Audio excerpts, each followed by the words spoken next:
Good afternoon, ladies and gentlemen. Welcome to #SecureTheGrad Careers webinar. I'm your host, Evodia Muhanyane, and we're live from Bloemfontein. Those of you who are joining us live, welcome. If it's your first time, welcome to the tribe. Where have you been? But don't worry, we're glad you could join us today. And if you are joining us for the 3rd, 4th, and 50th time, in fact, this is our 52nd 29th webinar since we've started. So welcome back, tribe, and we're happy that you could join us.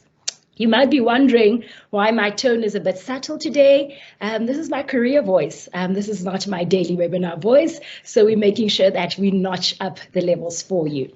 Now, today, we've got a fire panel coming up, and we will be introducing them shortly. Before we get there, we want to maybe talk to you a little bit about what Secure the Grad is. So we formed on the 8th of February in 2001, and we're based at the University of the Free State. Our role is to gather around conversations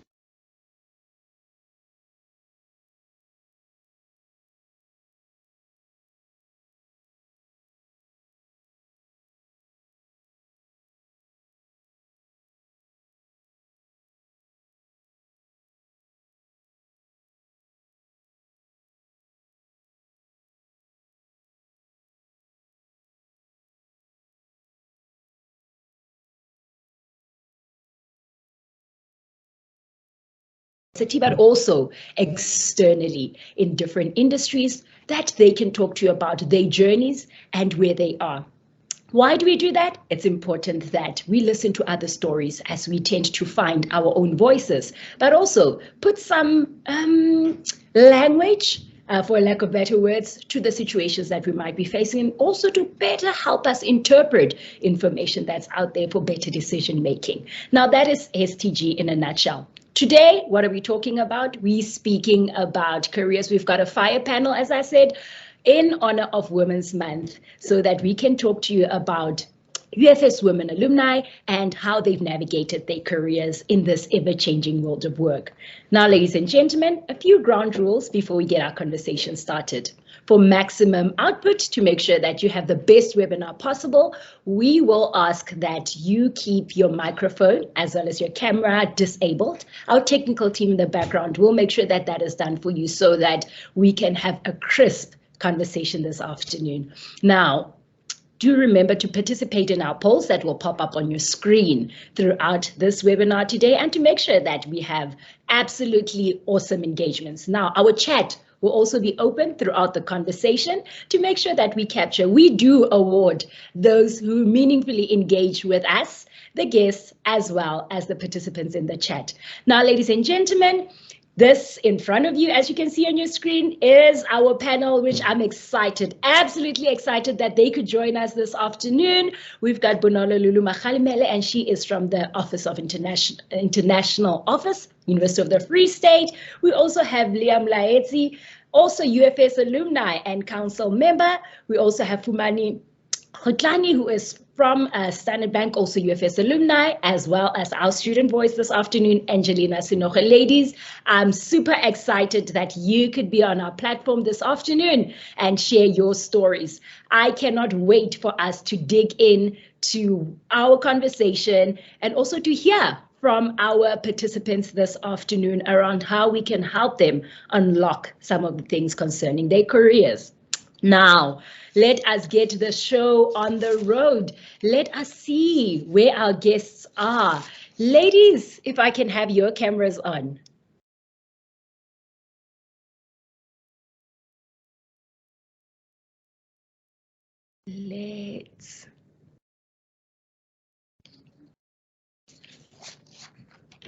So first up on our list, on our guests, we have Angelina Sinoche. Angelina, welcome to the STG platform. First time it is. Please say hi to our audience and give us a little bit of an intro. Hello everyone. As you heard, my name is Angelina Sinoche and I am a UFS alumni. I'm also currently still a student doing my master's in finance and also an academic facilitator. I am a financial literacy enthusiast. I talk on all things finance, saving, investing, budgeting, more especially focusing on students and young adults. Yes, that's basically pretty much about me.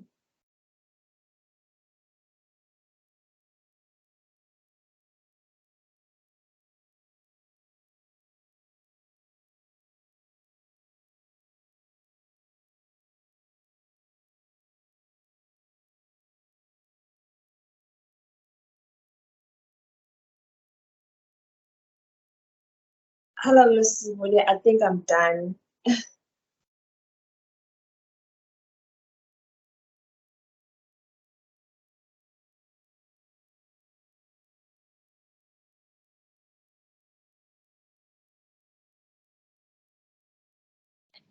Thank you so much, Angelina, for introducing yourself.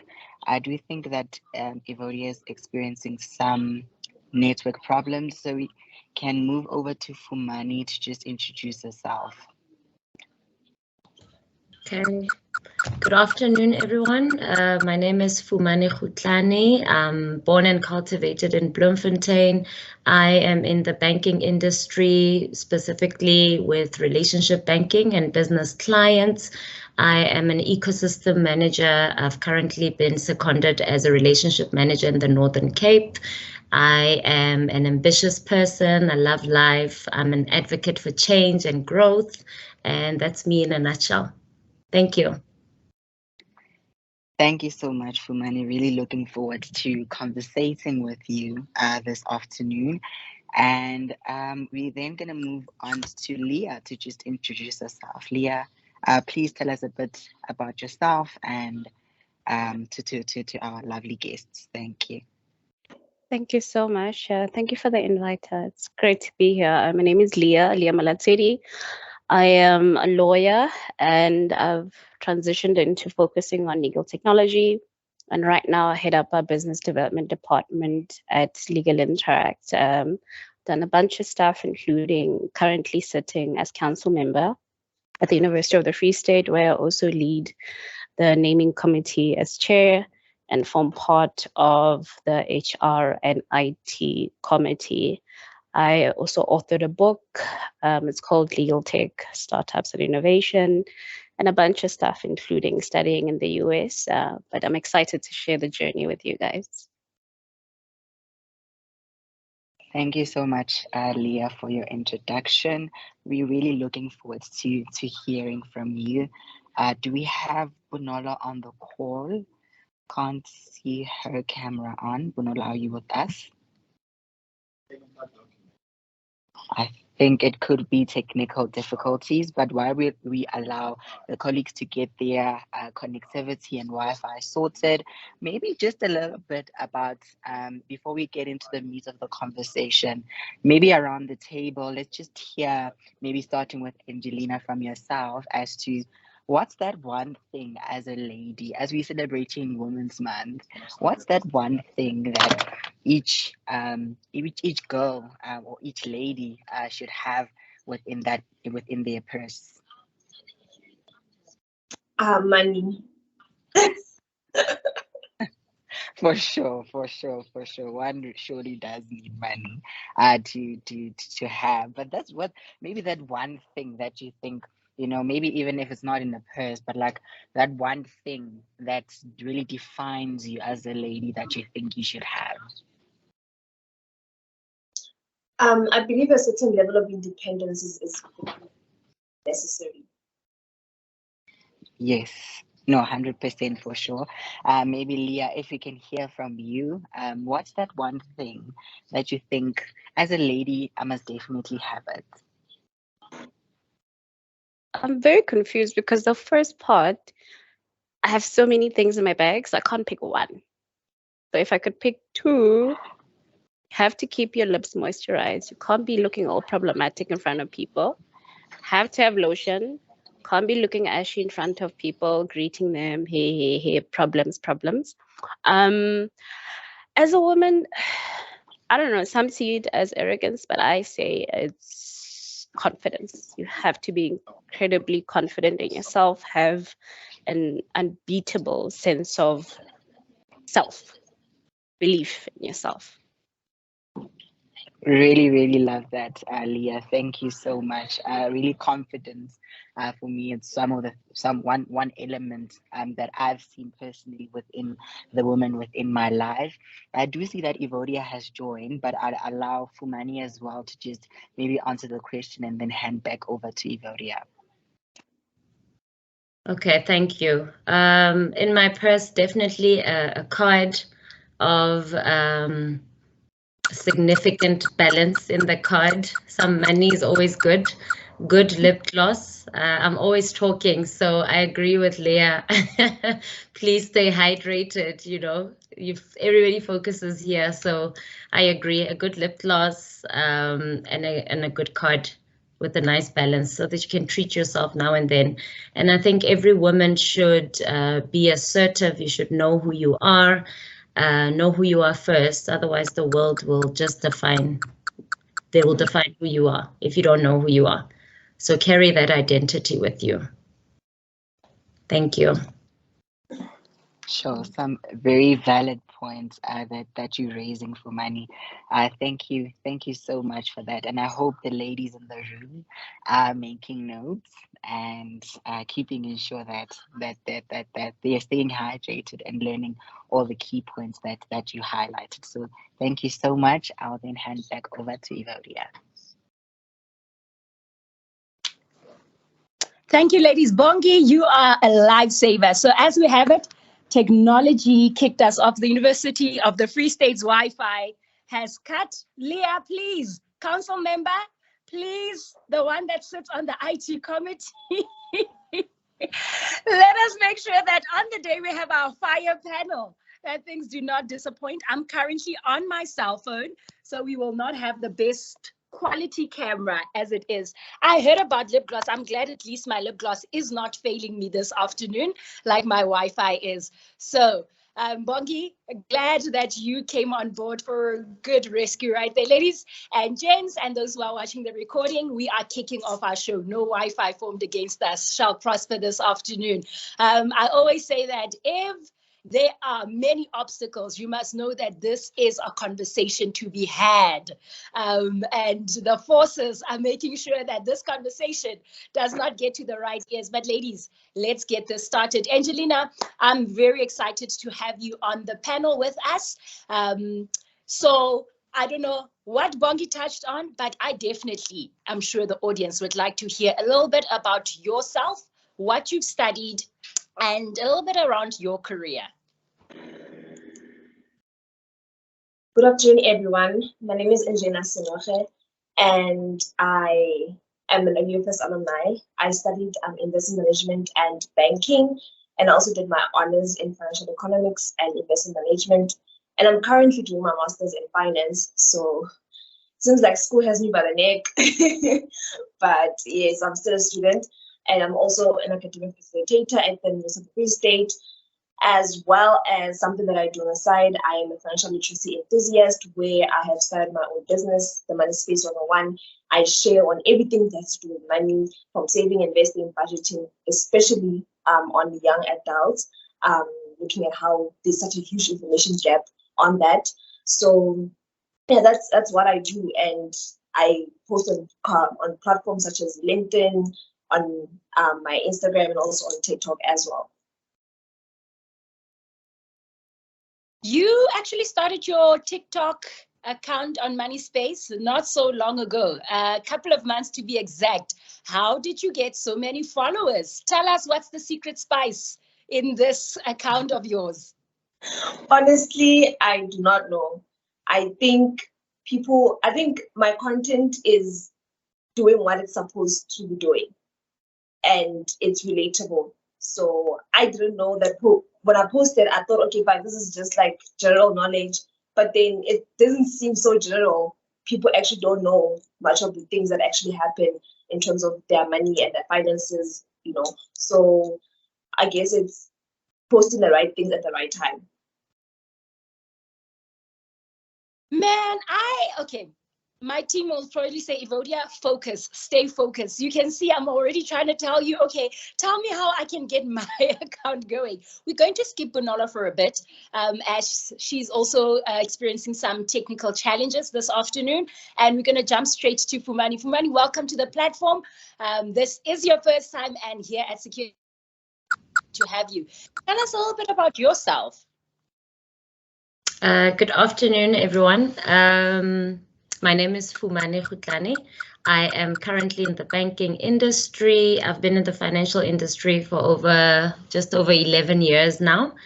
I'm born and bred in Bloemfontein. I'm currently a relationship manager. I'm seconded as a relationship manager, but my role is actually an ecosystem manager within Standard Bank.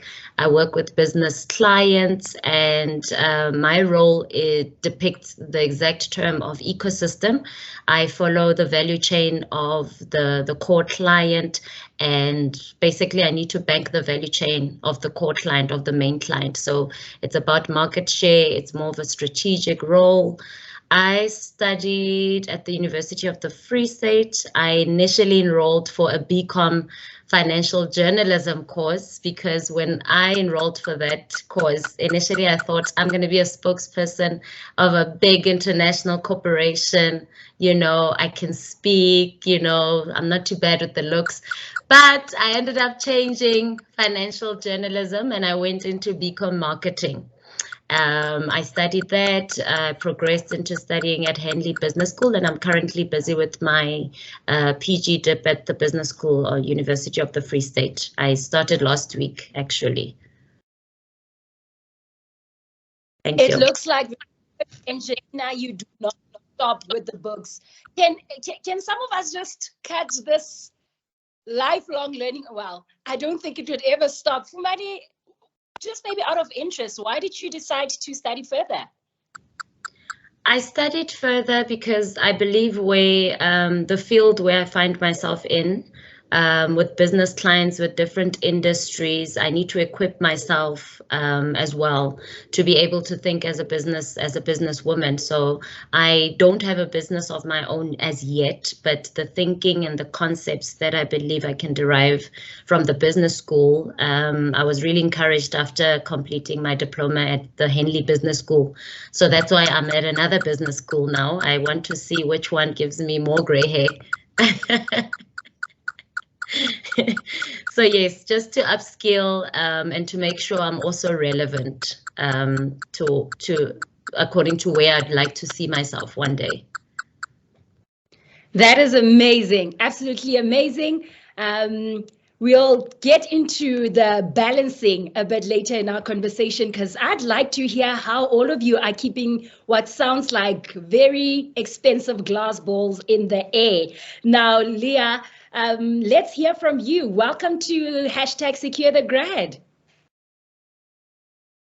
Hello. So I have to repeat myself. Like, okay, Leah Malatsedi, lawyer. Never forget, you work too hard to be a lawyer. So yes, lawyer, even though I'm no longer practicing. I'm a legal and tech innovationist. So what that means is I'm obsessed with the intersection between law and technology. And once I discovered it, I just got obsessed. So you have like one core goal. Mine was legal tech. So every single thing I do is touched by that. For example, my day job. Here, so we build legal technology stuff. So mine is to develop business. So it includes some of the skills that I've learned throughout the years, including talking, being everywhere, trying to engage with people from a business perspective, using my marketing skills, understanding the technological side of it, because the same way that lawyers are too technical, tech people are also too technical. So I'm like right in the middle where I'm trying to find we call it the language market fit between what we're selling and how we ship it to our target market. Then I also teach. So I teach at the University of Cape Town. So I develop and teach courses on legal technology. The purpose thereof is literally because I genuinely believe that legal tech can change how lawyers work and in turn change how people interface with the law. Make it quicker, make it faster, make it more understandable, make it a bit more affordable. And so part of that journey is also tapping into teaching them so that they actually understand the concept of what that is about. And that's why I partnered with them. Then I wrote a book with Juta, literally around the same topic, around what that looks like. I'm currently still trying to finish my second book. At this point, we'll be focusing more on an African perspective on what legal technology is, what that means for us, and how we translate it. Because I think for far too long, our stories have been captured by other people. And because we're in such a beautiful space right now in the industry at the semi-beginning, so it's important that we actually own our own narrative and share the story. And then I talk, like I said, that's my other thing where I talk and then I speak a lot. So I travel across the continent predominantly. And then obviously I'm council member of the University of the Free State. That's like more of a passion project, if I can put it that way, because I'm obsessed with the university. I mean, I'm built there. It made me who I am. And then I sit on a couple of boards that I won't mention. And what else? There's a bunch of stuff, but yeah, we'll get into it. When you are not busy being boss lady and dominating the legal tech industry or writing books, being a published author, what do you do for some fun? I travel for fun. Ladies, you heard, you know what? One day when I grow older, I'd like to travel for fun. Welcome, Bonolo, and we're happy to have you on our space. Please introduce yourself to our audience. What is it that you do and what did you study? Good afternoon, everyone. My name is Bonolo Lulu Mahalimele. I'm originally from Polokwane in Limpopo. I often view myself as a professional student because of the number of years in which I've been in the system. I hold a BSc in biochemistry and food sciences, an honors degree in food sciences, a master's degree in food sciences, and many of which, these accolades were obtained with distinction. I am currently pursuing a PhD in the same discipline. Now, I've held quite a number of leadership roles in my life. However, I'm currently the senior officer at the Office for International Affairs, and I'm responsible for the strategic project as well as institutional reporting portfolio. Now, this portfolio is aimed at, enhancing education through internationalization. Thank you. That's me in a nutshell.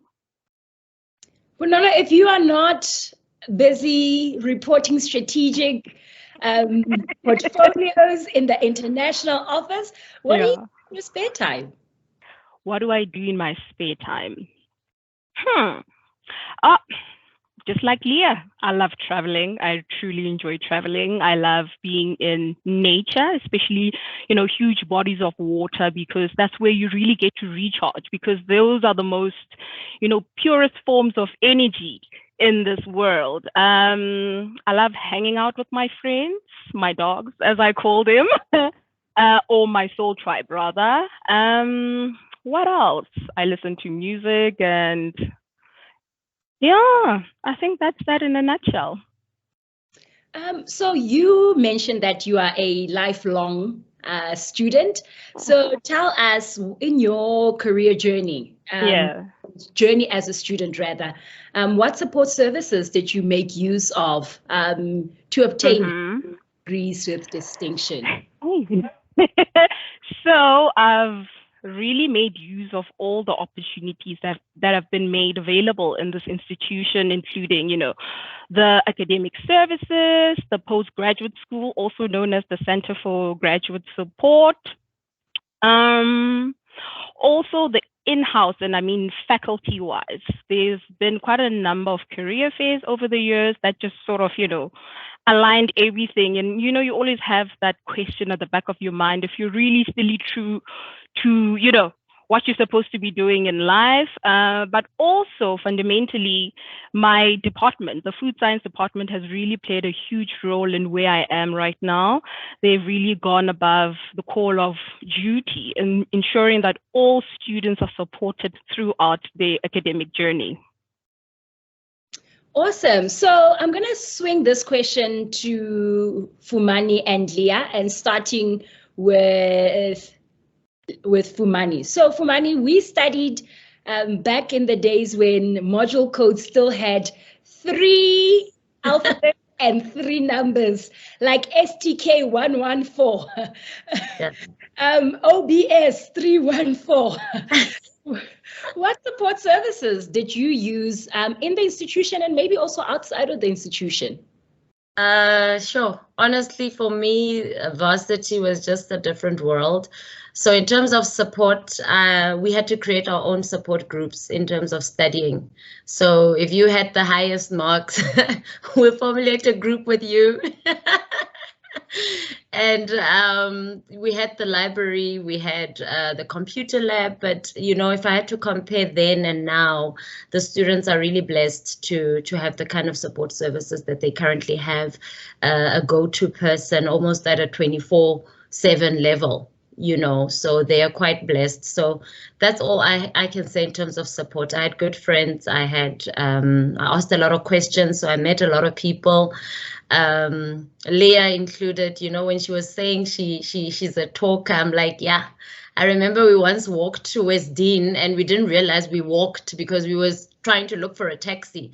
We got to West Dean talking. So two talkers can can take you a long distance. So yeah. You are so right. I think in preparation for this webinar, I remember a similar walk with Leah. And I was trying to remember, I'm like, did I dream this or did this really happen? And I too remember walking in West Dean with Leah and having a long conversation about the legal world and I think Black women represented in the legal world. So Leah, what support services did you make use of and how did you end up acing your qualifications? Hey, don't mislead the children. Acing. Let's keep it at how did you end up securing that grad? Yes. Okay, so for those who don't know, I fell pregnant in second year. Second year varsity, had two beautiful babies. Right now, they're like teenagers. Give me a headache. So my biggest assistance was really Kovsie Health. So I had to get my mental right because I've always been ambitious. So it was kind of hard, like after them, and then you see, no man, but me and this girl, we were in the same position, but now we're not in the same position. Am I dumb? Am I, so just working around my mind and strengthening myself to say, oh, okay, this is what needs to happen. And I got a lot of support from my friends. We actually joined, I wonder if it's still there, that group that takes like high school students around, like they make them tour. I can't remember what it was called, but we had like shirts. So that group was still friends even now. Literally, we were from different faculties, but we were it's just there. You know, sometimes you also need someone who's outside of your world to give you perspective. But yeah, I survived. I'm here. Ish. So Leah, you speak a lot on your personal platforms and your professional platforms as well around breaking barriers, especially in the legal field. Now, tell us a little bit about what barriers do women experience, particularly in your field of work? In general, it's just structural barriers in the sense that it's a system, it's been working. If you come in and you're different, it'll be a problem for you. So, for example, when I started practicing, because of the way the legal industry is made up, when I advocated, because obviously I was a mom very young, and I advocated for flexible hours, even though I wasn't technically required to be in court, I could actually work from home, work from anywhere. Apparently, I was too, progressive back then. I mean, this was way before COVID. I was just told, hey, I'm a feminist. You are too much of a feminist. Hey, you can't bring these things in. And that's actually what made me stop. I left after getting qualified. I practiced for a while and then I left because I felt that environment that I was in was not inducive enough to allow me to be me. And in the best way that I know how. So it's the structure itself. You'll probably, if you're very ambitious, you will probably always be the only one. I walk into a lot of rooms where I'm the only one. It never gets scary. It never gets easy. But literally, that's why I was late for our pre-run today. There was a girlie in here that I was talking to, and I was like, yo, me, I don't care, you know? Say what you say what you don't say. You're here to work, get whatever it is done, and then back it up with your data. Because no one can question your work. They can question how you dress. They can question how you look. Hey, she has nappy hair. Hey, she doesn't have wig today. Okay, fine. But they will never, ever be able to question your work. The fact that when you walk in, they'll be like, yo, it's that girl. And it should be like that. There's absolutely nothing disappointing than walking to a room and nobody cares who you are. Kelly, when you walk in, people need to recognize who you are because you worked damn hard to be there. So for me, it's really, you have to be incredibly strong in your headspace, how you think, and play the game. I call it play the game because sometimes you'll have to bite your tongue. You have to smile. You have to panda. It's fine. When you know where you're going. Yeah, I know I have to feed my kids. So why must I be problematic? I'll be problematic strategically so that I can get to the end goal. So it's really, honestly, it is hard. I'm not going to lie. My best friend always says, just because it looks easy does not mean it's not hard. Just because we make it look easy, I'm sure everyone in here has a story literally around this, but just because we carry it with grace, just because you see the pictures, just because it does not mean that it's easy. True there. What I absolutely love from your story and a big takeaway is almost like excellence knows no race, color, gender, type of hair. If you're excellent, and nobody can deny that. Now, Leah, you have literally moved from one spectrum to the other in your career in what others might even consider in a short space of time. What are those, if I may use the word, glass ceilings that one you've identified and that you had to break through?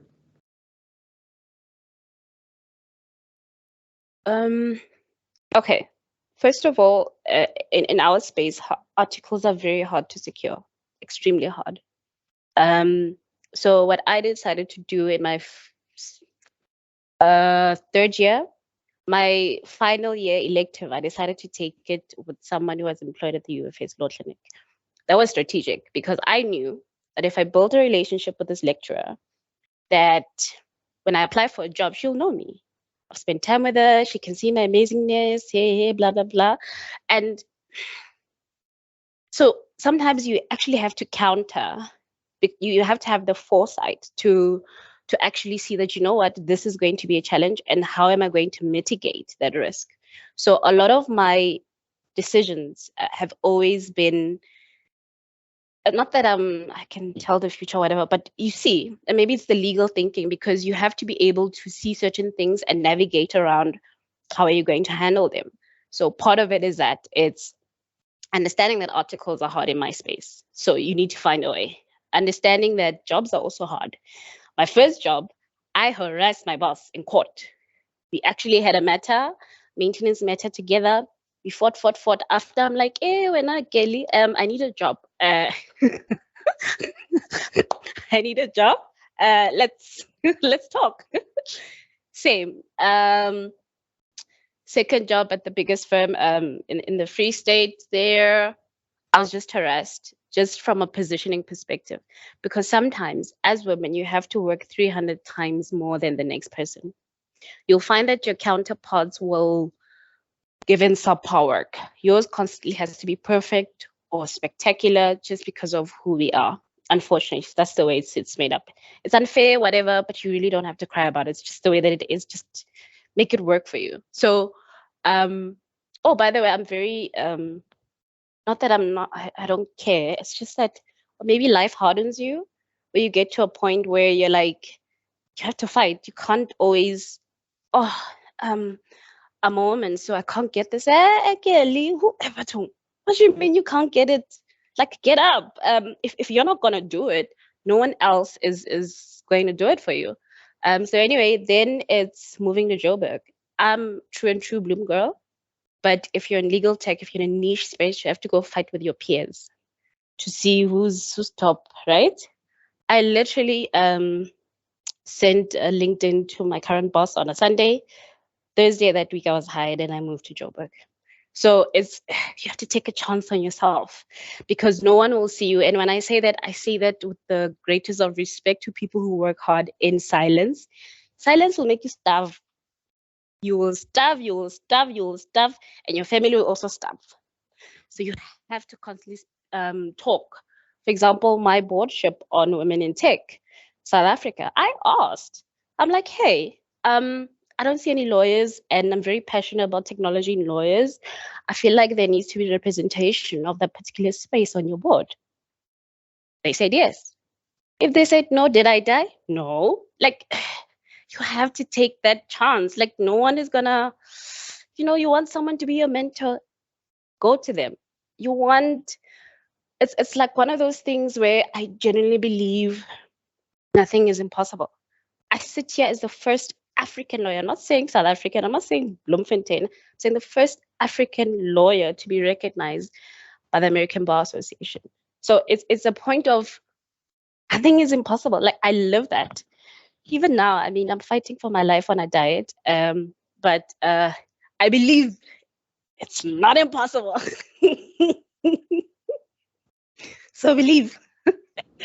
Love that you shoot your shot in every space, whether it be in nutrition, whether it be on the board, whether it be in the legal space. You are a true Secure the Grad tribe through and through. How we say in Secure the Grad is shoot your shot. Now, Leah touched on very important elements around planning your career and having foresight.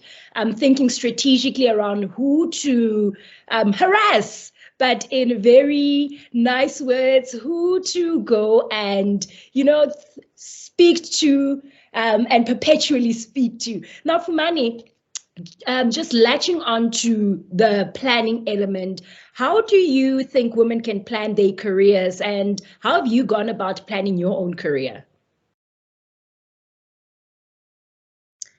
So in terms of planning, I didn't always have a plan. Like what Leah says, life will either harden you and you have to learn some tricks and some skills along the way. But I think for me, it was realizing, what am I passionate about? What are my gifts and talents and strengths? So, for example, if my strength is speaking and I wanted to do a course in that, I couldn't do it at the time. However, studying a BCom marketing has opened the doors for my career, because now I knew I could speak, I could present. Then within the bank, I could move into different divisions. And then in terms of passion, for example, you can be good in a specific subject or trade. So you can be good in accounting, but it doesn't necessarily mean you're going to be a chartered accountant, right? But what that skill will do, it's not what you're passionate about, but it's what you were good at. So within your same industry, you're like, okay, I'm good at accounting, or I can teach students this skill because I'm good at it. It's not a passion, but it brings in money. So in terms of planning, you need to have a map in terms of saying, what is my passion? What are my gifts and talents? Where am I strong? And then you can navigate that way, and you just see doors opening. And you need to put it out there and be like, you can't be the shy person, doesn't get much. I've also been labeled before a feminist, and I read the definition. I was like, what? Hey. But when you speak, when you speak or defend yourself in a way, you'll always be labeled.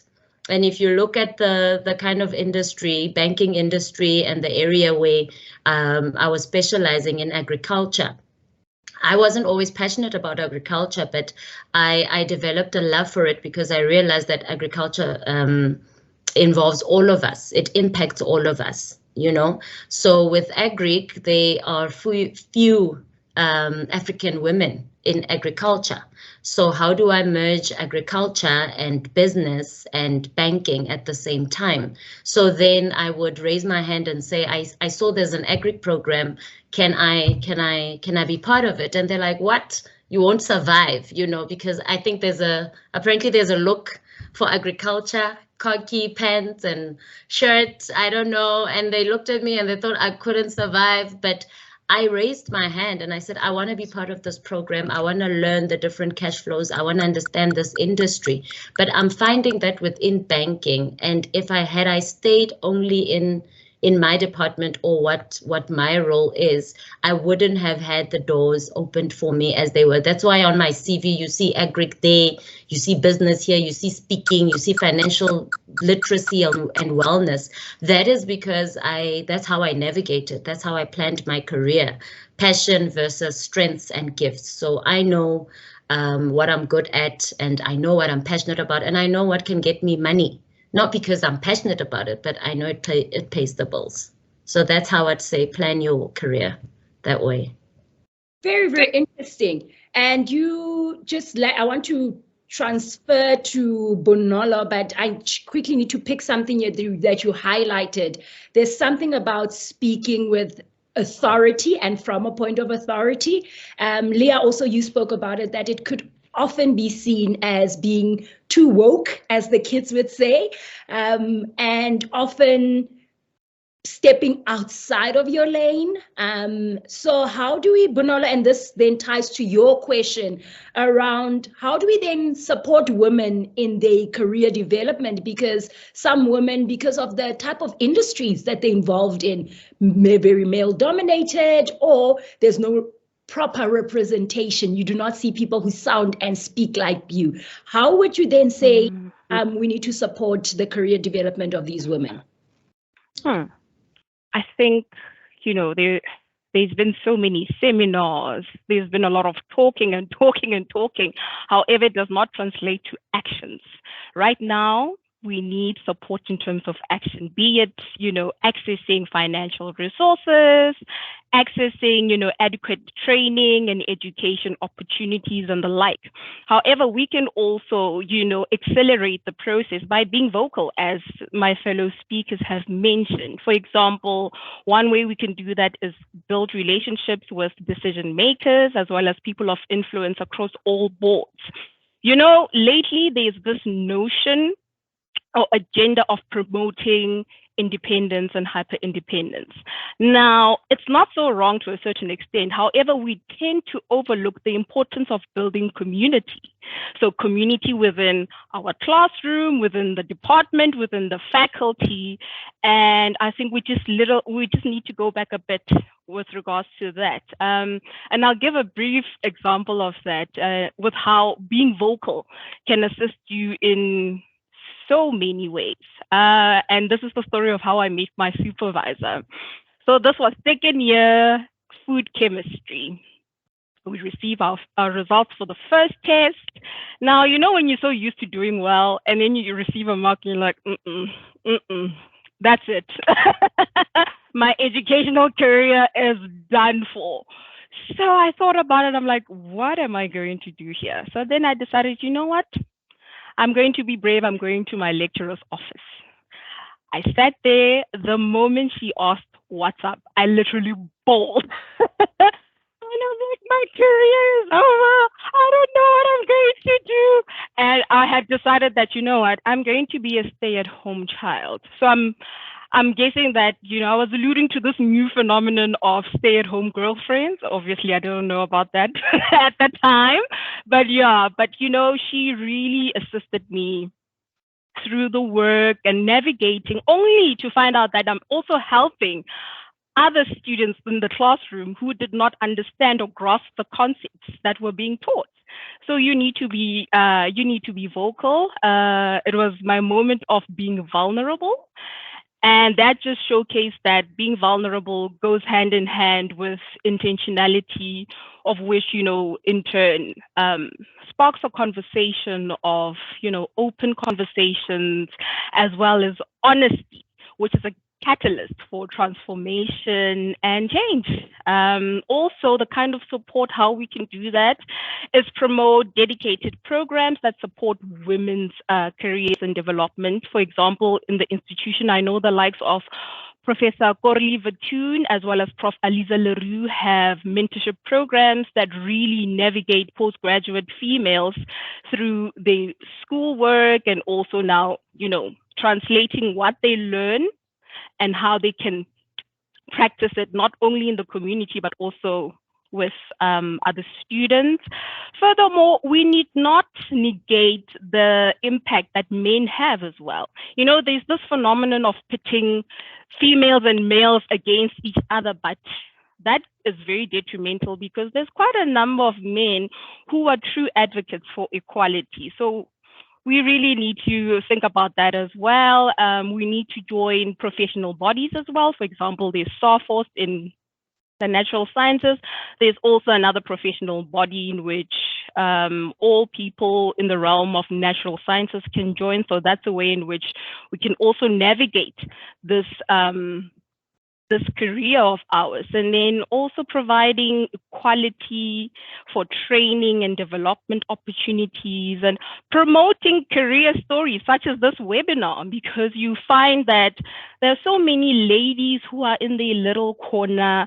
They are overthinking things. They have what we call imposter syndrome, you know, thinking, am I really qualified for this? And we've seen that with quite a number of academics in various fields. So such webinars are also essential in providing, you know, a support system, because then they'll be able to reach out post, you know, the conclusion of the seminar. So yeah. Love that. Absolutely love that. And I think one of the takeaways there is the community, building a community around you. And one of the things I really want to encourage, and I've seen has worked for me, well, most probably the introverts are saying, easy for the extroverts to speak because they generally can make conversation with anyone and everyone. And I think even speaking from an extrovert, I'm not even somewhere on the spectrum. I'm like the complete right of the spectrum in terms of being an extrovert. I do find that when I'm in spaces where I don't understand the environment, I step back a little so that I can listen to the conversation and then find a way of which I can, or entry point rather. But one thing I've learned is the power of just taking stock of who's around you, whether it be your circle of friends, whether it be the people that report into you, people you report up to. There's quite a power in building the network around that. So I've got a couple of friends, and one thing we talk about is never underestimate or overlook the gifts that are in others. So a good point that you've raised there.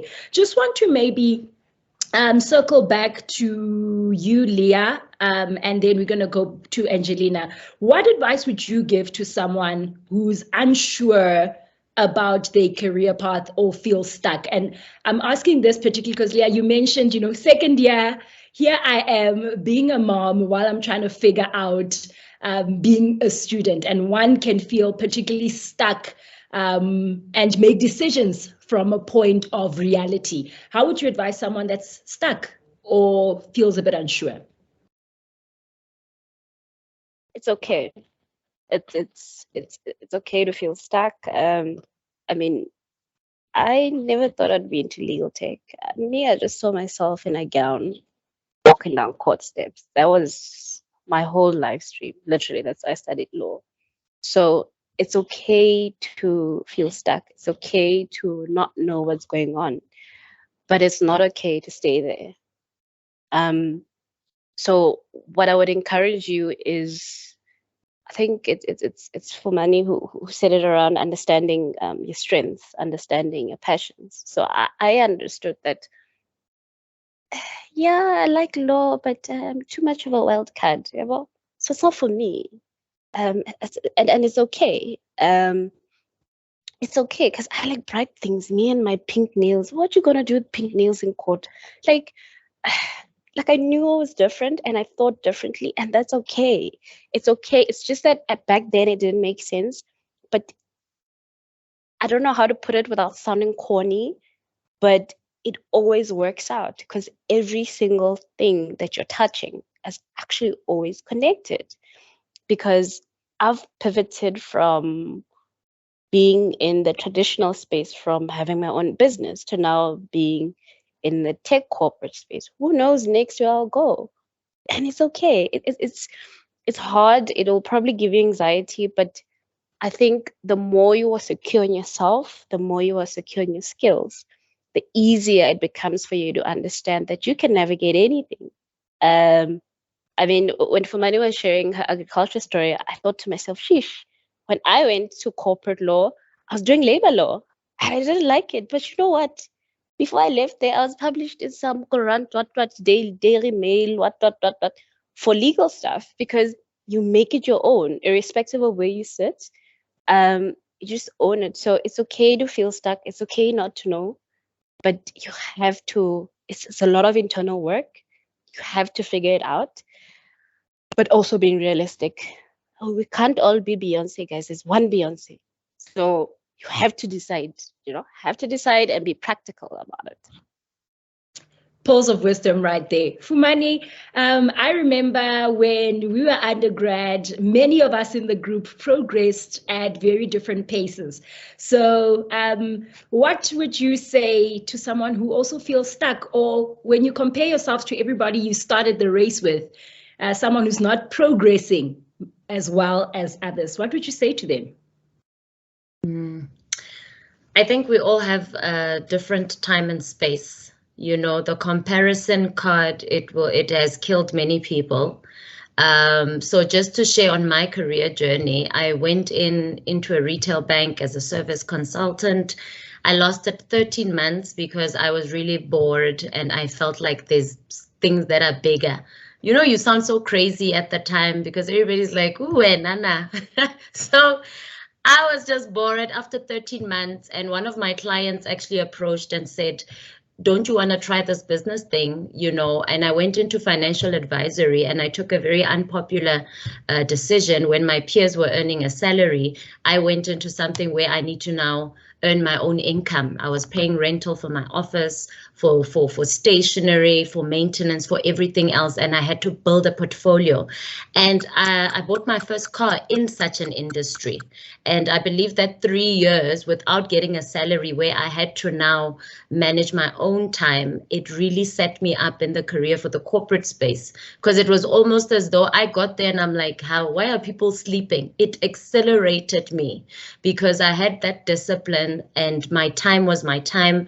Everything was scheduled. So for those who are unsure and uncertain, there's always a plan. You need to be diligent in what you are doing, and do not despise those small those small beginnings. I was a brand ambassador. I was waitering tables. I didn't know that was actually preparing me to know how to speak to certain clients, how to speak to a meneer who's 78 versus a blue collar versus a professional, because I do that so well now. I know how to sort of, act as a chameleon and deal with those. It's so important because those are the same men and women who have raised their hands to say, I will be your mentor. Somebody who's 62, somebody who's saying, I'm leaving in 3 years. I see you in my role. That would have never happened if I had despised the small beginnings of waitering and speaking the Afrikaans and butchering it and mixing it with Sesotho. And, you need to go through that, go through those failures, but always be diligent in each and everything that you are assigned. If you are volunteering, do it with excellence. If you are given an opportunity, a holiday job, a casual job, do it with excellence, because you are building rapport and you are learning how to have a specific discipline. Because now when you're handed with something bigger, you're not nonchalant about it. You take it serious, and people have a lot to say about it. But you know the plan. So the comparison card, I would say it's not a good idea. You need to have a plan. What is for you won't be for the other person. Lastly, just to lash on what Leah had mentioned, in our industries, when you're trying to be relevant, it's okay not to fit in. You need to be that puzzle that doesn't fit in, the color is green and you come with your lime. It's okay to be the lime puzzle, because there's a place for you in the world. And I think we need that. That's why I initially stated identity is very important, because otherwise the world is going to tell you who you are. If you're not working on yourself and you don't know who you are, where you fit, where you want to fit, I mean, the world is your oyster. So it's okay to be different, because now I can safely say there's a lot of things that I really don't care about. I'm okay with it. And people will say, yeah, but why don't you care? They only offended because the voices do not penetrate deep enough, because I know I have an identity.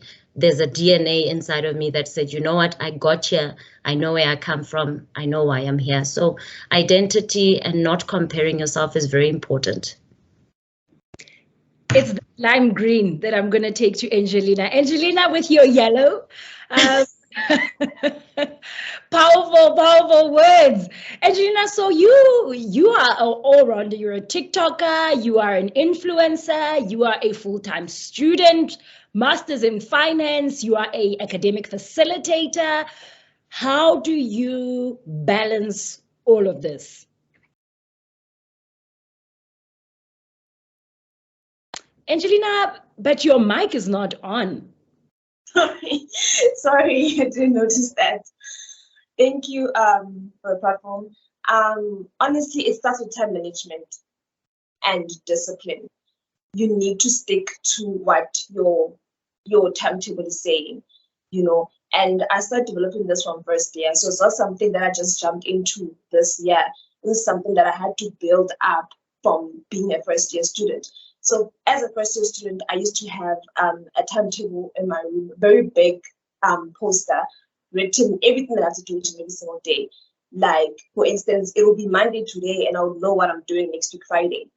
So that's how I've been living ever since. And because I started then, my time management skills have also perfected, because I've been doing this for like the past 5 years now. So time management, discipline, and sticking to your goals and making sure that you get to them. And I think the problem why we don't, maybe I struggle with balancing. We focus so much on, oh my gosh, I'm writing next week. Oh, I have so much things to study for. Don't focus so much on everything that you still have to do. Focus on today. What do you have to do at that moment? Then that way you will just look back and be like, oh my, I actually finished everything that I had to do. And yeah, that's how I do it. Man, you can teach a lot of us in the workspace about that time management. Listen, I missed a meeting today with my supervisor because at 5 to 10, your girlie jumped in the shower. Because I was so stressed about, I must make sure that I'm on time for the webinar, the webinar. So I can definitely relate. I need that big calendar. My technical team is listening. Big calendar on my wall. Now, Angelina, we've spoken a bit in our preparatory conversations around how much of a shy person you used to be, fear of public speaking. And, just listening to what Fumani and Leah have spoken about around starting their own business, it needs people that are fearless. Bona, let's all dead. So how did you overcome the fear of, jumping straight in and starting your own business? Going back to what Fumani and Leah said, I used to live by my work will speak for me, but then I realized that, at some point you need to also speak for your work. You need to also stand your ground for your work. You need to raise your hand up. You need to shoot your shot. So I had to learn it the hard way through LinkedIn. So LinkedIn was basically like my platform to, let me just text this person and just tell them that I'm interested in working there. Like, what do I have to do? That was very intimidating because I was afraid of rejection. But my friends used to tell me, just put yourself out there. They will never ever see you. If they reject you, it's fine. They will never see you. It's really great. It's online. So just put yourself out there. So I would say that it is, for me, starting my business, I had to have confidence in myself as well, because me being an introvert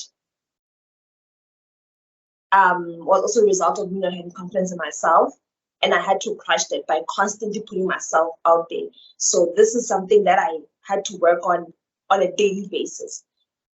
To say that I'm perfect now would be lying. To this day, each and every single time, I still kind of doubt myself. I'm like, should I post this video? Should I go there? Should I ask this person? But then it's the constantly pushing through those voices, constantly pushing through the doubts, constantly pushing through the feeling like giving up, that I was able to start the business. I think that's powerful. Making sure that you eliminate those voices and cut through. I think one stereotype perhaps is that it's easier speaking behind the camera than it is speaking live. How have you experienced that? That is true. Because when you are speaking live, people are looking at you and they're all looking for answers. And I saw this from when I started having my speaking engagements earlier on this year, where I was starting to talk on financial literacy. And I was like, oh my gosh, these people are actually looking at me. I'm supposed to provide the answers. Like, why? So, for me, I learned that don't be hard on yourself. It's okay to not know all the answers. And even in you admitting that there's strength, because it shows that you're not a know everything person. You're also learning, and yeah, that's what I would say. I think that's so much. There's so much power in what you're highlighting. So I was looking back at our first webinar. My goodness, my lashes were not even brother and sister. They were not even cousins. The background, just the ums and ums as I was speaking. And I think one thing you are highlighting that's very important, and I think Vinci also spoke about it, is do it afraid. It's okay. Just jump in. And it makes me think if we'd never just jumped into that first webinar, we would not be sitting at almost 29 webinars later. So a lot of truth in what you're saying, what you're highlighting there. So Angelina, you're still a student, and talk to us about what support services are you still making use of in your studies? Okay, so the support services that I used was tutors, mentors. I'm not a suffer in silence person, and I also advocate this to every person that I meet, students that I meet, even the students that I facilitate. Do not suffer in silence. If you're struggling, talk. If that topic is difficult, consult with your lecturer. Also, I think there's this thing of like when you come from high school per se, there's not so much support. So when you get to varsity, you don't really know that there's so much support for you, and it's open for you as well. You don't have to pay for it, So going from high school to varsity, I was like, I'm using each and every single thing that comes my way. Because, for instance, first year, I didn't know of golden key, but then I would see people posting about it, that they got their golden key. I was like, what is this golden key? How do I get it? I also want it. So I went to the people that got it. Like, how did you get this golden key? What am I supposed to do? So I started working towards golden key in my first year. I started working towards getting cum laude for my degree in my first year. Like, okay, so I need to get 75% above. Okay, so which means I need to get this mark and this mark.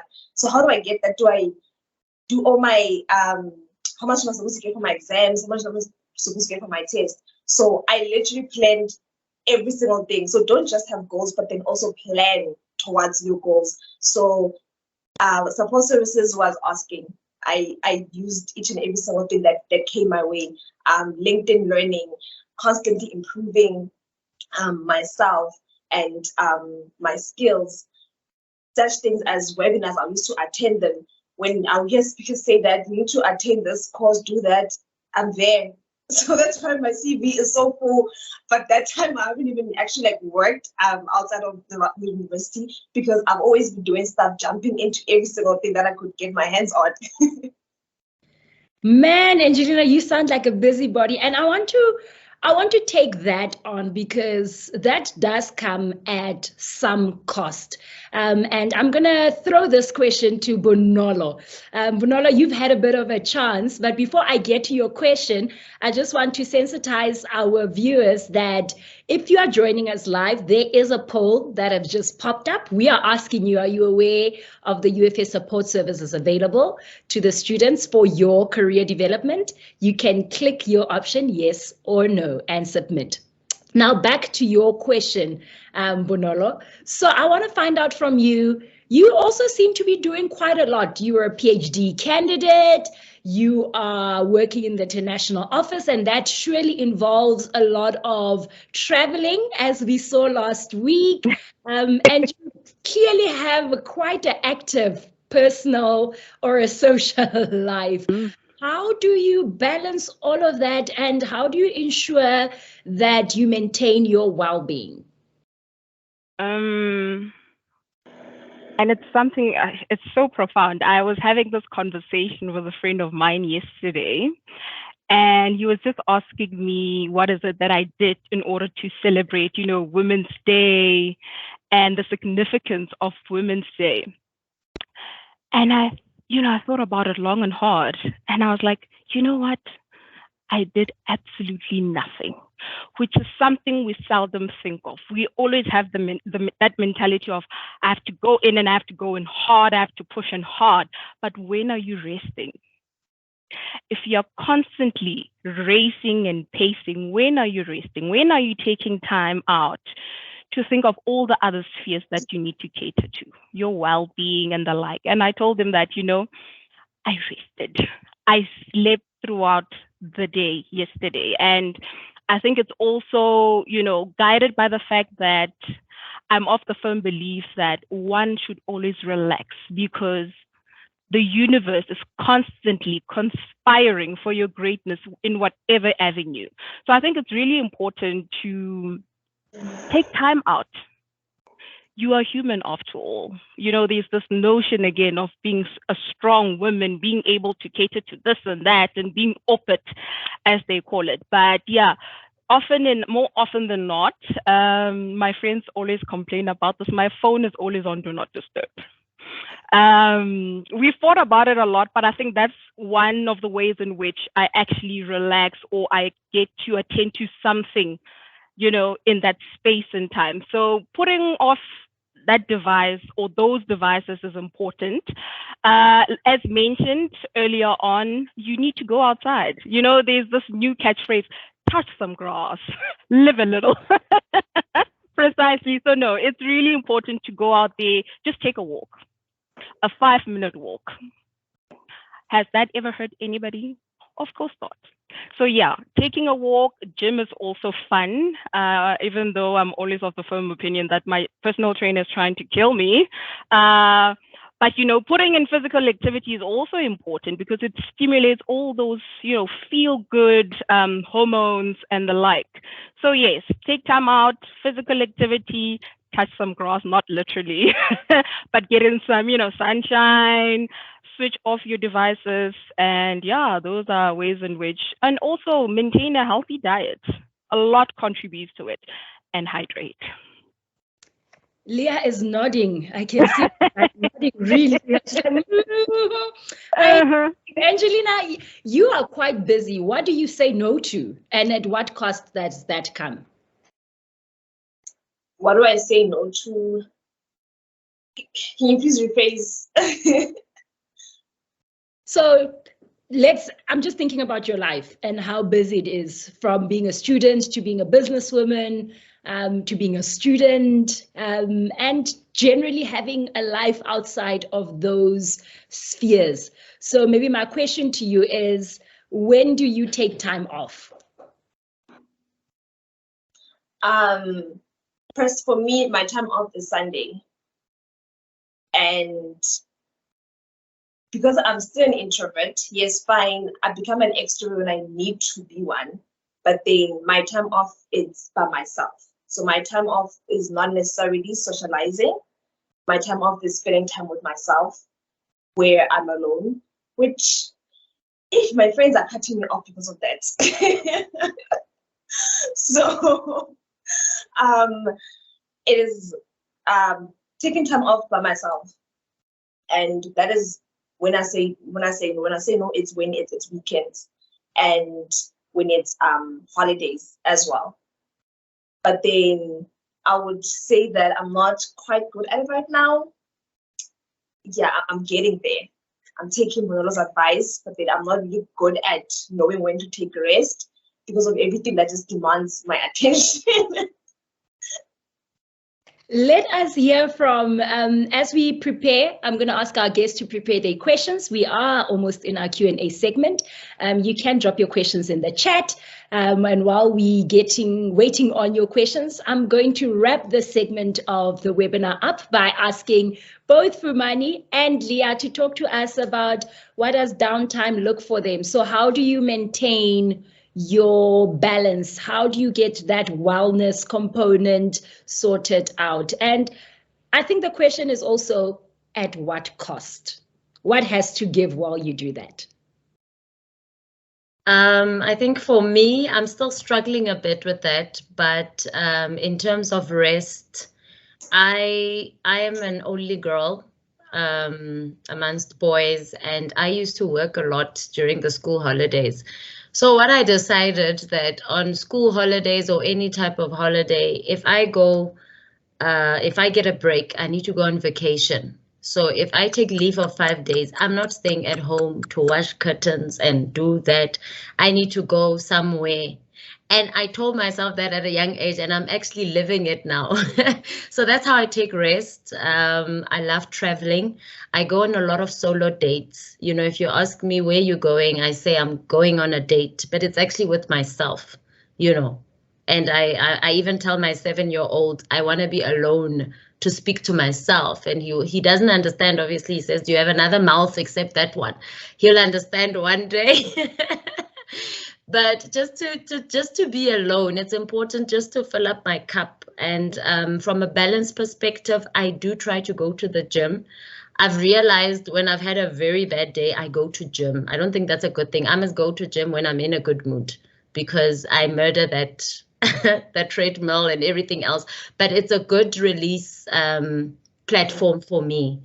I need it. It works. So physical activity is very important. I haven't done a walk in a while, but I try. I'm struggling a bit now because I think everything and everyone requires my attention at the moment. And like I mentioned earlier, with starting school, the classes are ending at 9 in the evening, and then I catch up on work until 11. So it's quite a lot. But I think spiritually as well, I'm quite grounded, and I make time. Switching off my devices is important. I need to learn how to do that. Bonolo must just give some tips, because otherwise I have anxiety. Like, what if it's an emergency? I already create excuses. So I'm not good at that with my device. I'll put it on flight mode and then I'll switch it on for just a minute in case I'm struggling with that. People said it works. She must just give tips or a webinar on that one. So I'm struggling here and there, but I'm coping because I don't want burnout. I think the world deserves a stronger, more relevant me, more present me. And I'm not about a superwoman life. I did that in my 20s, didn't work. No. So yeah, I have a new phrase. I always say, I don't have capacity for that right now. That's how I say no. Yeah. So I don't have the capacity, ladies and gentlemen. That is so me. You don't know how often I say that. Because capacity, the nice thing, I learned it and it works, because capacity can mean so much. It could mean you don't have capacity, you don't have money to go to lunch with your friends. So that's also capacity. So if you leave it like that, they're like, hana capacity, gele hate. So it could mean anything. So It works for me. That phrase works. And that is how I say no to a lot of things, because really trying to be everything to everyone will cost you. The cost is your health. So it's not good. So if you can see that it's not going to work, just say, unfortunately, right now, I do not have the capacity. Yeah. Thank you. Powerful. I think that's our biggest takeaway in this segment, capacity. Leah, there's quite a number of questions that are coming in for you. While we streamlining them, let's hear, what is your phrase for akina capacity? That's what I say. Hey, please look at this email. I'm sorry, I don't have capacity right now. Let's talk later. Then you continue, like, because otherwise it comes to a point where, especially if you're a perfectionist, you'll end up doing everything. So which is very shocking for me. I'm actually an ambivert. I don't like people, and I think people don't know this, but I actually don't like people. I shouldn't be saying this in the public, whatever. Yeah, but that's humbled. I have to psych myself up to have conversations. After this, I'm not gonna talk to anyone here at the office. I'm gonna go home and then I'm gonna relax, because I feel like every time you talk, especially at these type of sessions, it's like you just take yourself, into the space. So much of yourself that you're giving. So I'm very, very careful about that energy, and sometimes it does make me seem rude, but I am able to walk in, hi to the relevant people, keep it moving, do my thing, just so I can keep my peace. Otherwise, everything else will distract me. So I'm very careful about my energy. Energy is important. I know it seems wishy-washy, who you interact with, what you're seeing on your socials, the people that you speak to, even from a personal perspective. Hey, I need to speak. No. And this is why I'm so careful about people. Me, I don't like calls. Maybe it's a millennial thing. I don't like calls. So if you call me, you'll probably get, I'll send a text. Please WhatsApp me or text me. That's why I always ask first, can I call you? Because I know I don't like it. That's one. Two, it's important to also segment. So I have this thing that I'm trying right now. It's called the character mode. So my alarm clock, I set it to, for example, right now I'm in this whole, hey, I'm empowered, I'm a gym person. Well, not gym, technically, it's Pilates. So between like 5 and 6, I call it my beast mode. My alarm is set 5, beast mode. Between 6 and until now, let's say 4, work mode. Like it forces me. So whenever the alarm rings, it forces me to shift my thinking, because you must always remember the tiredness also comes from extending yourself too much in too many ways. And so when you really zone in and focus and say, you know what, in this moment, at this time, I'm going to do this, you're actually even able to achieve more versus your headspace being everywhere. I'm a firm believer of capacity. There are a bunch of stuff that I say no to, only because it's really not worth your time. It's not worth your time. It's not worth your energy. Long term, like, it means nothing to you. Because I function on a transactional level. Everything to me is transactional because people are built like that. We do this. I'm doing this because I'm actually invested in the university, right? You're doing this because it's your job, but it's transactional. We're both achieving something. That's how we're built. So whenever I see something, I'm like, me, Ishwana, we can't be friends because I feel like you're gonna drain me. Bye, hi, keep it moving. Like, I don't know. It's just, you really have to be careful about where you spend your energy. Is important, your time. I decompress by sleep. And I'm not even being funny. I sleep a lot. The weekend, you'll see me there on Instagram. Hey, Wainingana, choo Kelly. She's lying. She's sleeping. She just posted one picture in her apartment. Hey, and then she was gone the whole day.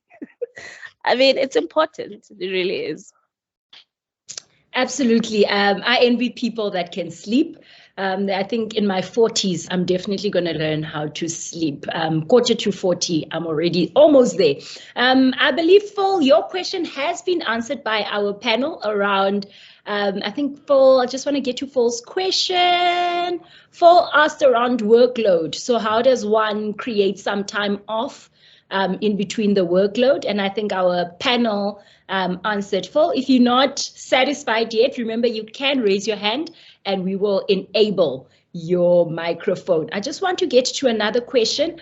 So Vency also asked that it's important. So that is the question that's pointed at or directed at Angelina, that it's important, you highlighted it's important to speak for your hard work.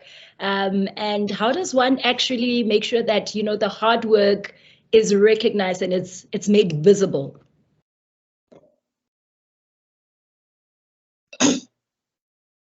Thank you for the question. So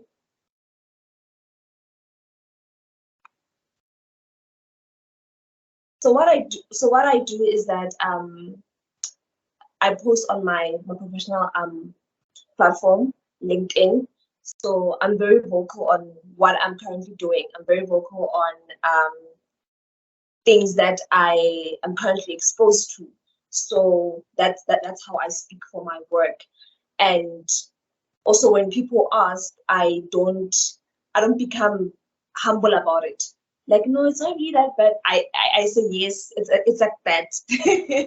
You know, I agree, you know, don't become too humble about your work and know when to go full on speaking for it. And yes, so definitely use LinkedIn. LinkedIn really opened so many things for me. I can say in terms of like speaking for my work.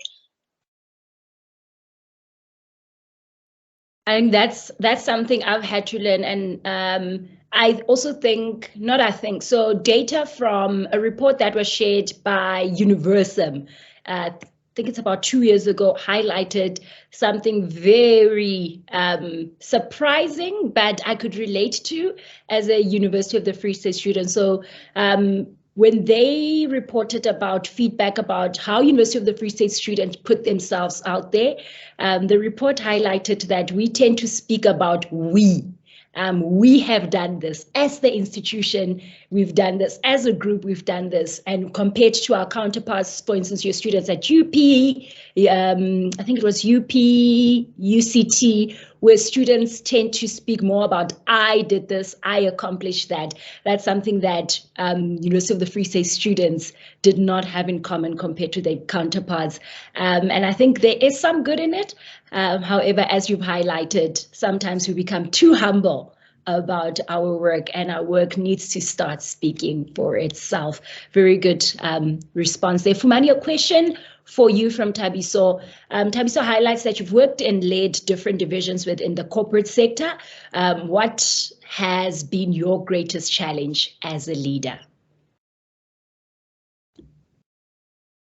Okay, I think for me, going into this kind of space in my early 20s, the challenge was the age, was the barrier. And sometimes it's not the barrier that the limits that I set for myself, but the limits were already there confronting me, because people always fear what they don't understand. So if you've been led predominantly by males in the past, what is a woman going to do? You know, women are too emotional.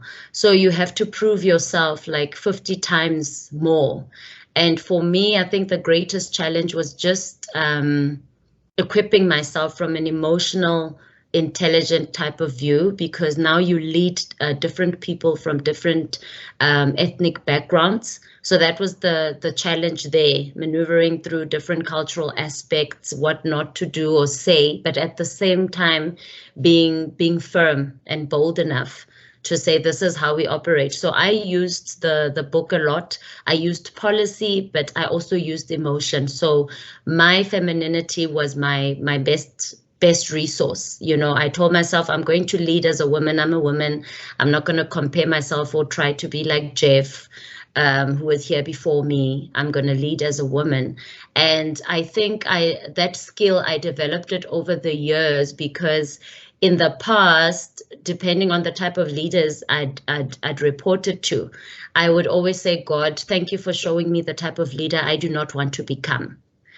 And that is the lesson that I take. So I take the lessons and I realize, okay, this really hurt me in the boardroom when this person said this. And I realize it's not what you say, it's how you say it. Deal the issue, not the person. So I'm learning to do those things confidently so that I deal the issue and not the person, because you'll be judged. You'll be misjudged in the beginning, but there are those people who will realize, okay, now that I've gotten to know you and your leadership style, I actually realize you just wanted to deal the issue. Because at the end of the day, you need to be a credible leader. You know, when they put your name, you don't want to say, Evodia's friends with that one, so we don't know how this case is going to go. But if it's Fumani, I would rather have people say, you know what, that one, she will be very fair. She's a nice person, but don't come with BS or don't come with this. I would rather be known for that than a yes ma'am, being a yes ma'am. Awesome response there. Leah, there's a very long question from you from Keketo. Keketo wants to know, so I'm going to read the question for you. Leah, I'm a law student and we have this assignment about epistemology of colonization. And you said something about being in legal tech. You want to make it accessible, which makes it affordable, quicker, but it's wise to include technology. But is it wise to include technology, which is steadily rising in Africa, but Africa is still developing and the unemployment rate is quite high? Now, here's your question. How will you reconcile what you do with the current state of Africa? I will continue doing it, only because our market, when you look at where we are, and when I said articles are hard to find, it's because the market is saturated. There are too many of us.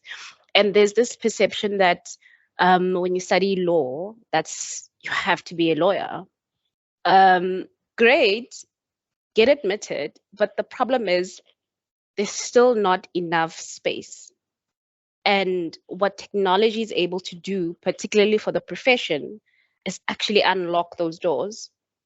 Because right now, you're looking at folks who are, I mean, I know, you can please Google her, Kitume Zipule. She started Legal Standpoint. She's a law student. She's smashing it in the legal tech space. She's owning, she's coining it, making her own money. We are even fellows together. Earlier in the year, we went to California. She's creating her own opportunity through technology. So I think sometimes we are so focused on the way things were versus the way things could be. Because through the use of technology, if you're going to decrease the amount of time that a lawyer spends on drafting a contract, it actually means you open up that lawyer to be able to make more strategic decisions, for them to start thinking about their law firms, about their organizations from a business and strategic level. The ripple effect is that it will actually unlock more job opportunities and even different job roles. Right now, we're looking in the sector where in-house teams, it's no longer just traditional lawyers. You have folks who are actually doing project management and they're lawyers. You know why? Because of the involvement of technology. So it's like this whole new breed of skills that are in this space. So the problem is that sometimes we are too focused on this is the way things have been. And it's that very same outlook that has precluded people who look like me. And I cannot defend it. I'm a huge proponent of human rights, and I believe that technology and innovating and thinking differently is one of those ways, because if someone is able to use their phone, USDD code, and ask for legal advice, or be able to say, hey, where is the nearest police station, or where's the nearest legal aid office, and they're able to get free assistance on their normal phone, why would you be against that? So for me, I always look at from a point of optimism, because the market is saturated. Everyone thinks they're amazing. Of course we are, yeah, right? But you have to be able to differentiate yourself, because whether you like it or not, technology is here, AI is here, law firms are changing in terms of how they work, how they do things. So you have to be different. You have to think differently and understand your place in terms of how will I differentiate myself, either as a law student, either as a lawyer. And that's why, for example, our greatest success is predominantly in the business space and corporate versus traditional law firms, only because the majority is still stuck on the hourly billing model, which is very detrimental to average citizens. Because when you think about it, at the core of it, there's a conflict of interest between the hourly billing model, because you want to help your client, but the more hours you bill them, the more money you require of them. How is that in their best interest? Because you're serving yourself. So there's an inherent conflict of interest between the two. The way I see it, you just have to start thinking differently and adjust with the times. Otherwise, you're going to end up literally just being another unemployed law student, or well, law graduate. Very strong, very, very, very strong. Sorry, it's my passion. Very strong, and I think one of the things, and I'm looking at time, but I'm thinking about a project particularly we had to do in our honors year around banking the unbankable, and how technology plays a huge role in that. And I think often when we think technology, we're thinking big tech, and we forget the power of this little thing in our hands and how much it can create access to things that we'd otherwise not have access to. So very good response there, Leah. Thank you. Babalo, you have your hand up. Your mic is enabled. You may ask your question when you're ready. Babalo, just remember to unmute your microphone.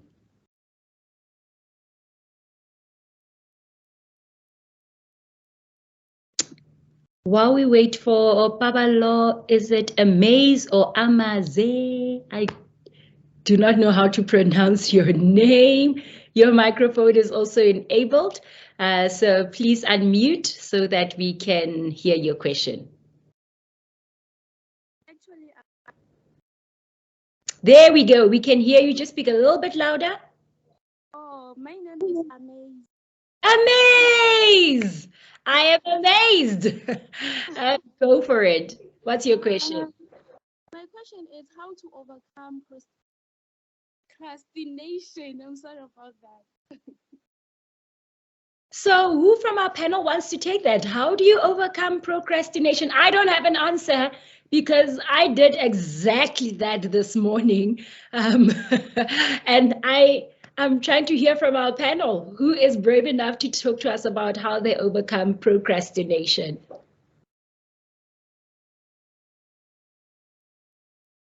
Leah, Fumani, Bonolo, Angelina, how do you? Why are you naming us now? You seem to have the big calendar. Let's hear how you use the big calendar to overcome procrastination. So how I use my big calendar, it was a constant reminder that if I haven't canceled the thing out, it's still waiting for me. So it used to put so much pressure on me. So I don't like putting down what to do on my phone, because you can easily delete it on your phone. It doesn't remind you. So when you get up and something is so big staring at you, there's no way that you're not going to do that task, because it's constantly reminding you that I still have to be done. And if you don't do me now, tomorrow I'm still there. I'm going to be still there again the next day. So I used to find joy in canceling off. So in me finding joy in canceling off, I'm like, let me do this so I can cancel this off as well. Let me do this so I can cancel this off as well. And by doing that, you'll find that you even complete tasks that you were supposed to do 3 days ahead. And now you are literally ahead now of your work. And another thing that you can do to avoid procrastination, why focus on, if I don't procrastinate, what can I get from this? And if I do procrastinate, what am I going to lose out on? And I think what I've always lived on from first year and basically even before then I have two pains to choose from, either the pain of regret or the pain of discipline. And I don't like regretting. I don't like not doing well my tests, like, oh, I should have done this, I should have done that. I don't like using those words at all. So rather face the pain of discipline and sitting it out when you don't feel like it, than sitting it out and being like, if I had done this, I would be here. So that's how. Thank you so much, Angelina.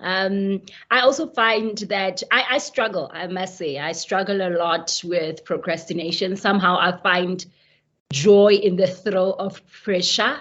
I love pressure. I seem to just excel when I'm under pressure. However, it's not always good when you're leading teams. One of the things that work for me is accountability. I've not overcome yet. But the one thing that helps me move from one point of procrastination to another is accountability, knowing that there are people watching you. So with my team, someone will walk in my office and say, we are still waiting. We are still waiting. And the fact that you lose credibility as a leader when people constantly are still waiting on you, I feel that it has helped me an incredible amount to stop being, or to be less of a procrastinator. Kabelo, let us take your question. Kabelo, your mic is enabled. You can unmute. Hi. Hi, Kabelo. What's your question?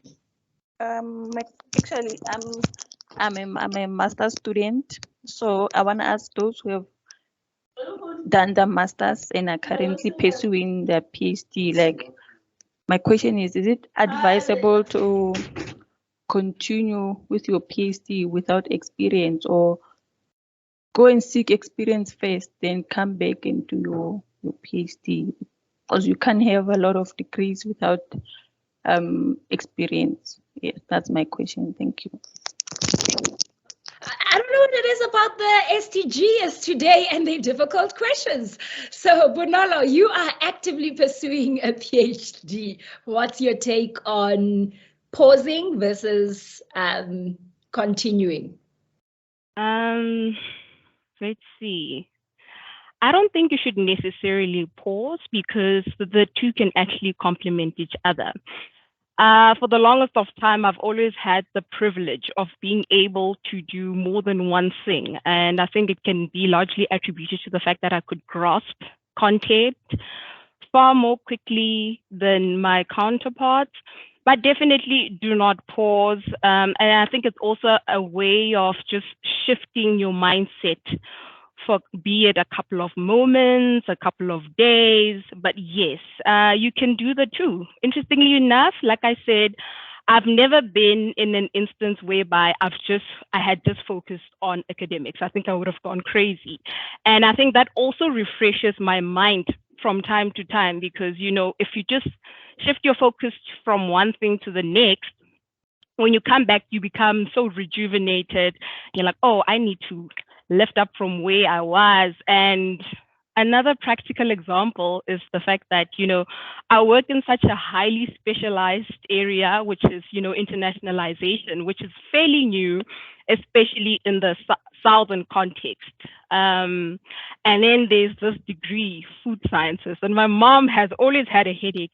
She's like, you studied for one thing, yet you're busy with something else. But I was always comforted by the fact that, somewhere, somehow, they will always find each other. And I mean, in the higher education space and the partnerships that I'm working with, I find, space in which I can also now improve or impact the systems that are already existing. And that forms part of your experiences. Don't be scared to volunteer. I mean, if I can just name a few spaces in which I've found myself within the higher education space while already studying at the UFS.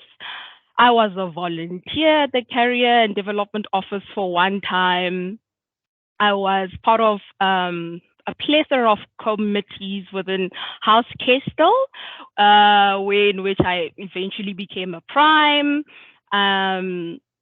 I was a lab assistant as well as a researcher within the natural and agricultural sciences faculty. And then obviously my journey at the Office for International Affairs, I started off as a volunteer for a flagship program that now joins local and international students as part of intercultural learning. I went over to be an officer for 6 months. I was filling in for someone else who was on maternity leave.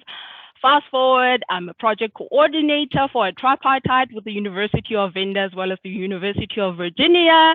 And now recently, well, last year I became appointed as a senior officer. So you see, in as much as we think that we need experience from that specific field in which we are studying towards, there's a lot of intercultural learning, interdisciplinary collaborations that are taking place, and you'll always have space. So yes to studying while working. It's not easy, but it's doable. Thank you. Thank you, Bonolo. I can agree on that. It's not easy, but well, here we are. Fumani also highlighted that in her journey, and that she's also working while studying. Leah has had to leave, unfortunately, and I know we did miss a question from, I think it was a question, there's someone who asked a question for Leah. It's from Kutlwano. Kutlwano, what we'll do is please reach out to Leah via her LinkedIn. If I can ask the technical team to post the LinkedIn pro or the LinkedIn URLs for our speakers so that the audience can be in touch with them, particularly for Leah. I know that's a space that she generally tends to respond to. So your question is noted, Kutlwano, and apologies that we couldn't get to it much quicker. We do have 4 minutes before we have to wrap up our Q&A segment. Pili, is it Felicia? Felicia, and then Minnie and Claire. Felicia, you can ask your question.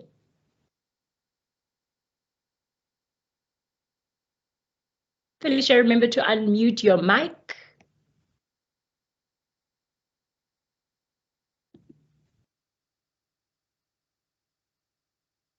Okay, let us quickly allow Minnie and Claire. Minnie and Claire, you can ask your question if you're ready. Just remember to unmute your microphone. Hi, I have a question for Kutlwani. So Kutlwani, you did mention that you were, I don't know if you were studying agriculture but you were in the agriculture industry. So what I wanted to ask is, because a lot of people, especially who has done BSc, are struggling to get jobs, where would you advise people to go and look in order for them to get jobs, especially in the agricultural department? Fumani, I think that is for you. Yes, I think she mentioned my surname, Khutlani. My name is Fumani. So from an agric perspective, they started a program within the bank to just give guidance to agricultural banking to some of the staff. So I raised my hand because technically where I am placed, the division where I'm placed, it wasn't for people in my division. So I heard about it and then I said, can I be part of this? And I was told, no, but you're the only managerial there. And I said, I don't mind. I'm not grade sensitive, I'm growth sensitive. So that is how I embarked on that journey for agriculture. And then I'm now the ambassador for that program. So I think from an agricultural perspective, because it is something that we need and it impacts all of us, you can actually get to your updated sites from the Department of Agriculture. You have a lot of NPOs working with the Department of Agriculture, for example, where they seek, let's say, female volunteers to learn more about women in agriculture, how they're doing it, and then you can even take it as a casual holiday job, for example, where you volunteer. So I think that is a start. It's what I can think of now. And then if there's anything else, I think I'll share with the team on ways I'll speak to our stakeholders on how students can get more involved. Awesome, thank you. So I just want to see if we have any more questions. Otherwise, we're wrapping up our Q&A segment. I see, Felicia, I'm so sorry that you can't unmute yourself. Your mic has been enabled. However, remember, ladies and gents, if you did not get an opportunity to ask a question or get your question answered, this is a brilliant way to go shoot your shot on LinkedIn. If not on LinkedIn, I don't know if we do DMs on Instagram. Slide into the DM. You know, shoot your shot, ladies and gents. And this is a good platform to also network. It's an ability, or it's an opportunity rather, to network with people in the different industries that you'd like to participate in or that you're already in. Now, let us stick to our promise and announce our winners for today. Thank you so much to our participants. You guys have been lovely, keeping the chats going, being active, asking very relevant questions, and I'm sure we have gained quite a lot. We just have one last poll before we announce our winners. Were you familiar with any of our guest speakers before the webinar? Either a yes or a no. Let's see how famous they are. Remember to click on the submit button and your vote will be counted. Can I ask our technical team to put up the slide of our winners? Let's see who is walking away with some awesome prizes today.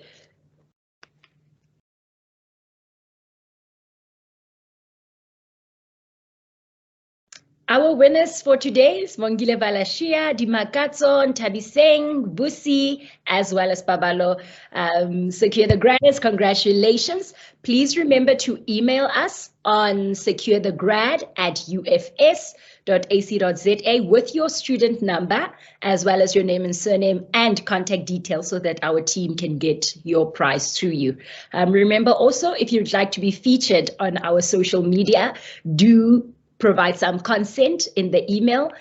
So when you get your prize, please remember to take a picture with your prize with one of our team members so that we can highlight that on our platforms. If you're not yet following us, please do follow us on SecureTheGrad, and that's on Instagram, and go and click the subscribe and notification button on YouTube. We are SecureTheGrad on YouTube.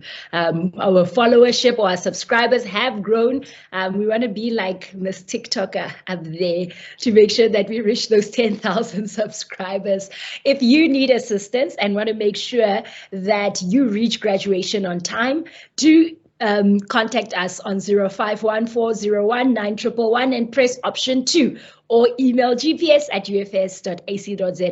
We have awesome, well-trained success coaches that do want to make sure that you stay on track to reaching that graduation or obtaining that job. Also remember, if you want to have a conversation with academic advisors, you can reach them, those who are on Bloemfontein campus, advising@ufs.ac.za. If you are studying from the KwaKwa campus or you're watching this recording and you're a student on KwaKwa, please email advisingqq@ufs.ac.za. And if you are on the South campus, it's advising.sc@ufs.ac.za. And remember, if you can't get to an email, but you have some airtime, please call us on 051-401-2444 or chat to us via WhatsApp. Our WhatsApp line is 087-240-6370. I'll repeat that again. 087-240-6370, and one of our success coaches will get in touch with you.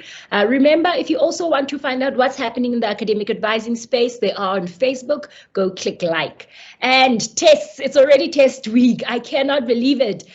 Test 2 is already happening. And remember, like Angelina said, do not suffer in silence. If you need help from a tutor, please email us at astep@ufs.ac.za.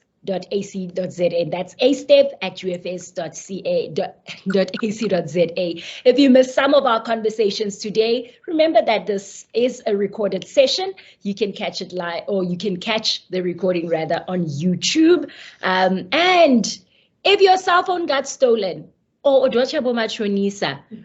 there's that strange ex that just doesn't want to stop harassing you and you've had to change your number, please, we understand. But remember, do update your new contact details on PeopleSoft, Oracle PeopleSoft, so that we can get you the correct information. You might never know that you're graduating in the next couple of months and you miss out on information because you haven't updated your details. So remember, unlike your stalker, we'll keep your contact details safe. So do let us know if you've changed that.